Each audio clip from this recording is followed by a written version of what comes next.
Shalom peuple de Dieu, shalom épouse dans le monde. Je vais dire quelque chose qui va compatir nos problèmes concernant la prière. Jésus-Christ était notre sauveur, il était notre Dieu. Bien qu'il fût Dieu, mais il priait. Il priait, il priait, il gênait, il priait. Même dans Luc chapitre 9, la Bible écrit, la Bible dit, la Bible nous enseigne que Jésus monta dans les montagnes de la transfiguration, il a prié. Même dans l'Ancien Testament, quand Daniel vit que le temps fit approcher, fit arriver, Daniel, il a prié, il a gêné, il a fait tout ceci pour implorer la miséricorde. Il y a des problèmes qui te dérangent, il y a des problèmes qui nous dérangent. Il n'y a qu'une seule chemin de la solution, c'est seulement la prière. Jésus-Christ nous a ramenés par la prière en disant, priez, priez à chaque temps, priez sans cesse, afin que vous ne tombez pas à la tentation. Pourquoi tomber à la tentation? Parce que Christ nous a prévenus que je vais les laisser comme des agneaux au milieu des loups. Le diable est là, le diable est sur la terre.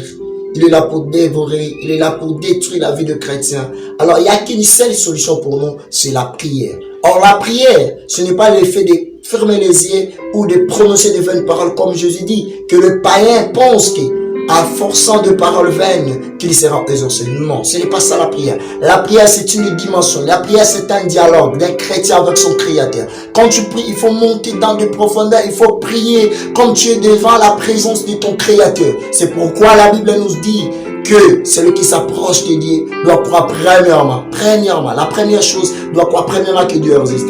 Quand tu pries, entre dans la profondeur et la foi et priez votre Créateur. Croyez que tout ce que vous allez demander, cela va être exaucé. Quand Daniel a prié, l'ange de Dieu était là. Quand tu pries, il faut que tu ressens quelque chose. Il faut que tu sens qu'il y a la présence des surnaturels. Il y a la présence des anges au milieu de toi. Un chrétien, sa vie doit être toujours la prière. Je vous conseille de prier à tout moment. Du matin, midi, soir, il faut être toujours dans la prière. Le diable, l'ennemi, l'adversaire de notre Créateur, il détruit seulement la vie des chrétiens. Il détruit vos activités. Il fait entrer des problèmes, des tristesses dans nos cœurs. Alors, il n'y a qu'une seule solution, c'est la prière. C'est la prière. Il faut prier. Il faut rester dans la prière. Et en priant, ne formez pas de vaines paroles, mais ayez la foi devant la présence de ton Créateur et demandez ce que tu veux. Cela va être exaucé. C'est bien moi, votre frère, Lisprilani.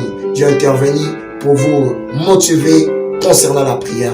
Shalom encore une seule fois. Que le Créateur Dieu vous bénisse. Et je vous dis, c'est vraiment que même la famille chrétienne à Pentecôte, une grande famille chrétienne, vous salue et nous vous souhaitons de bonnes choses et que Dieu vous bénisse.